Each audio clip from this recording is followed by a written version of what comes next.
Welcome back to another edition of Force Friday, where we talk about Star Wars theories, characters, concepts, comparisons, analyzations, collectibles, and more. And today we're going to be talking about Mandalorians again, because there's a lot of Mandalorian lore that we haven't quite looked at or examined, and with us just covering the show last week, I felt like this was as good a time as any. Today we're going to be talking about kind of a classic sort of setup, right? The good guys, the bad guys, the Civil War type Autobot Decepticon sort of mind state, and that goes hand in hand with Mandalorian's own Death Watch, most recently kind of made popular within the Mandalorian episode covering of Chapter 8, covering the sort of flashback sequence where the Mandalorian was saved as a child by Death Watch, which raises a lot of questions given Death Watch's kind of culture and creed, which we will get into a bit more right about now. But it does require a little bit of history. So let's talk about Mandalore the planet. It was an outer rim planet with a past marked by hundreds of years of warfare. Their warrior culture placing emphasis on strength and grit. This is not the sort of culture where weakness is tolerated. This is Viking culture. This is natural selection at its best. This is Roman gladiator culture. This is Sparta type of stuff. To be a true Mandalorian was to take creed of following an honorable warrior's path. Mandalorian families were organized into clans, with a clan leader pledging this clan to a house, a powerful ruling family. Two such houses were House Vizsla and House Kryze, or Kryze. I can never remember it. Plus, it's kind of become an ongoing theme here where I just mispronounce things, and I'm good with that. Sometime prior to the Phantom Menace, a civil war began on Mandalore. The war was fought between Duchess Satine of House Kryze, who was advocating for an abandonment of the Mandalorians' warrior culture and had much support from generations tired of endless warfare and the clans that opposed her pacifist views. At some point, the Republic sent Jedi Knight Qui-Gon Jinn and his Padawan Obi-Wan Kenobi to protect the Duchess, where the trio spent almost a year on the run from bounty hunters. Eventually, Satine's forces won, with House Kryze exiling the opposing clans to the Mandalorian moon of Concordia. Over 10 years later, during the first year of the Clone Wars, Mandalore had become a peaceful planet led by Duchess Satine's government and their pacifist ideology. Satine even refused to side with either the Galactic Republic or the Separatists, believing Mandalore should advocate only for peace. So you're talking about a major cultural shift on a planet that has sort of followed the same traditions for generations upon generations, now sort of almost turning an entire 180 degrees with the hopes of growth, evolution, and progress, but perhaps it was too much too soon as we move on to what eventually happens. Pre-Vizsla, leader of House Vizsla and governor of Concordia, masqueraded as an ally of hers, but secretly he had been organizing the exiled clans of Concordia. They mined Beskar from the moon mines and had begun orchestrating terrorist attacks as Death Watch. Their ideology centered around Mandalore embracing its warrior culture, viewing Satine's abandonment of this as a betrayal of their honor. Vizsla made a deal with Count Dooku of the Separatists, who he promised to side with if he aided their attempts to assassinate Satine. They believed this power vacuum, combined with Death Watch's growing attacks, would lead to a Republic military occupation of Mandalore, from which Death Watch and the Separatists could liberate them, quote unquote. However, the assassination attempts on the Duchess failed due to Obi-Wan Kenobi, and the plot was abandoned. This plot played out over the Clone Wars Season 2 episodes, The Mandalore Plot, Voyage of Temptation, and Duchess of Mandalore. Dooku later betrayed and attempted to kill Vizsla, as Sith Lords do, who escaped with a scar on his face. Forced to abandon Concordia, Death Watch fled to the moon of Karlak. Here, they plotted against Dooku and Satine. That's just sort of their way. If you're not with me, you're against me, and especially if you cross me, it's okay to have multiple enemies in the eyes of the Death Watch. So they plotted against Dooku and Satine while enslaving the women of the local village and causing terror. Eventually, they rescued Sith Lord Darth Maul and his brother Savage Opress, a little bit on the nose, am I right? Striking an alliance, Maul used his knowledge of the underworld, which we later see in Solo, and just to make it crystal clear that it was Darth Maul, he even ignites his lightsaber in casual conversation, but you know, Sith gon' Sith. To gather an alliance between various criminal syndicates, and together, Death Watch and the newly named Shadow Collective took over Mandalore. This allowed Vizsla the return to Mandalore's warrior past, while granting Maul the chance to extract his revenge on Obi-Wan Kenobi. Assuming the title of Prime Minister in Mandalore itself, which basically means the sole warrior leader of the Mandalorian people, Vizsla had Maul and Savage imprisoned, believing they would betray him because he's noticing a trend. This is not a trusting organization. This is blood in, blood out. This is La Cosa Nostra. This is a very tight-lipped, tight-sealed organization that has learned over generations the only thing exposure to outsiders does is ultimately cause problems. After a fierce battle for leadership of Death Watch and Mandalore itself, Maul beheaded Vizsla. This led to another civil war between the forces of Mandalore, who recognized Maul as their legitimate ruler, and those such as Bo-Katan, who did not, believing a non-Mandalorian could never lead. Eventually, after an escape from the capture of Darth Sidious, Maul and his forces went into hiding on Mandalore. In the final days of the Clone Wars, the siege of Mandalore began, a last stand between Malice, Death Watch forces, and Ahsoka Tano's clone forces opposing Death Watch forces for control of Mandalore. This battle will be seen in the upcoming finale of the Clone Wars starting February 17th on Disney+,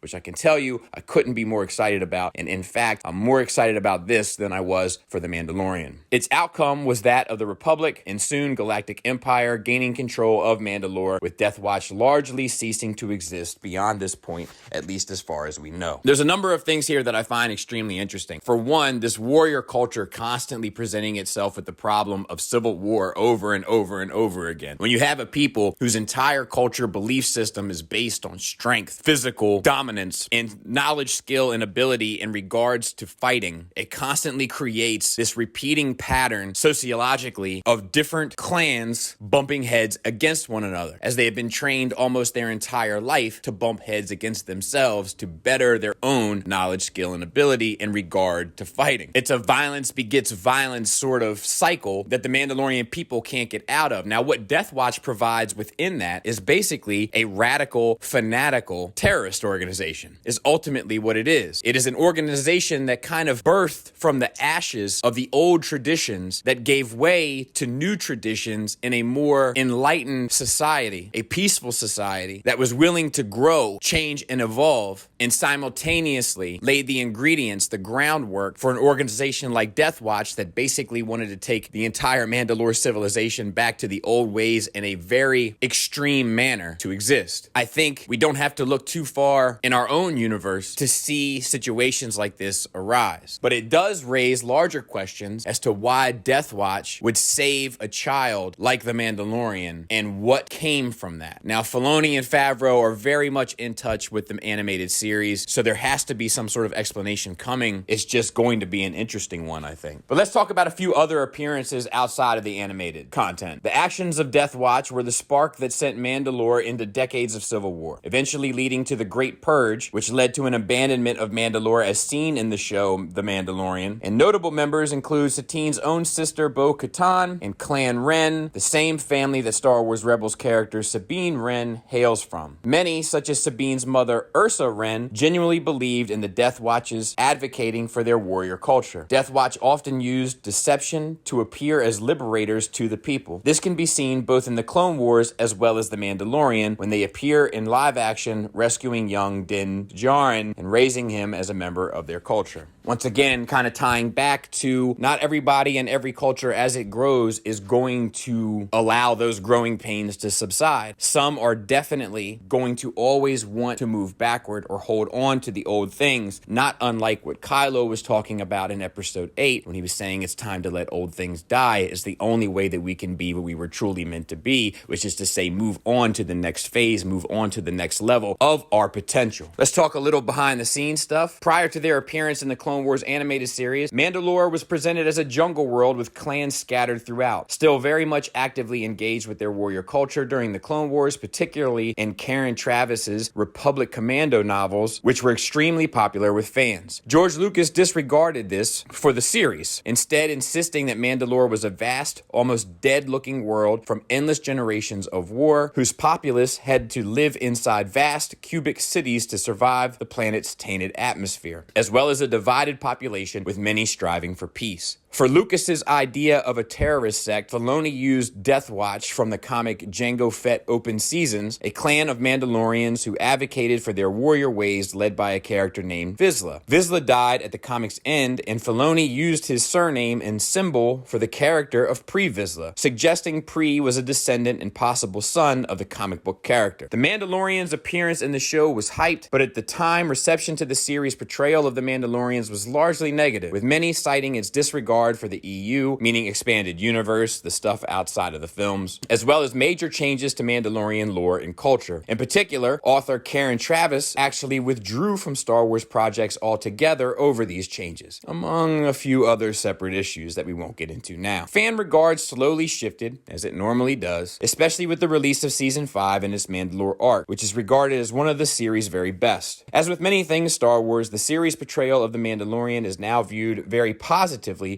continuing into Star Wars Rebels and having a big presence in the show The Mandalorian, which features several direct nods to the series. This is important because this is a trend in Star Wars. This is something that happens in Star Wars. Something comes out, it changes the way that we perceive things, fans have a negative reaction, and over time they begin to accept it, and not only accept, but see the positive elements of it that maybe they hadn't seen in the previous idea of that concept. For those that played Knights of the Old Republic video games, they'll remember the jungle planet of Mandalore and the constant training and fighting of those clans. That planet concept, as well as others like Korriban, were changed as George Lucas got a hold of it, because George Lucas does what George Lucas wants to do all of the time, for better or for worse. But with that being said, it's sort of another example in the long history and tradition of Star Wars of things changing, people having a negative reaction to that change, and then over time growing to accept it. Now, you know me, I'm involved in the collectible side of things, and I always like to touch on that. The merchandise for the Death Watch is surprisingly sparse. Their Clone Wars appearance led to several action figures as part of Hasbro's then ongoing Clone Wars 3 3/4 action figure line, which included 2010 CW08 Pre-Vizsla, the first Mandalorian figure made from the show, and one of the finest in the entire line, with a fantastic sculpt, excellent articulation, and abundant accessories. He was one of the hardest to find at retail, and today commands massive prices on the secondary market. 2010's Mandalorian Speeder with Mandalorian Warrior, part of Hasbro's line of mini vehicles with an included figure and the successor to Kenner's old mini rigs line. This set saw the first release of the generic Mandalorian Warrior. 2010 Mandalorian Warriors Battle Pack, a set of 4 generic Mandalorians with various weapons, but in far lighter shades of blue than either Vizsla or the previous generic Mandalorian. CW29 Mandalorian Warrior, a basic carded release of the same Mandalorian from the Battle Pack with the same lighter shade of blue. By 2011, the line and show had decreased in sales and viewership, and 2012 saw very few new Clone Wars figures, with the line and show being canceled in 2013. No more Mandalorian action figures were released by Hasbro or any other company until the recent Black Series Heavy Mandalorian and the Mandalorian himself. Hopefully that will change as the Mandalorian's success continues, as well as popularity amongst fans. I'd love to have a few Death Watch figures, but in all honesty, it wouldn't be as much of a priority for me as the Armorer, who I think is super wicked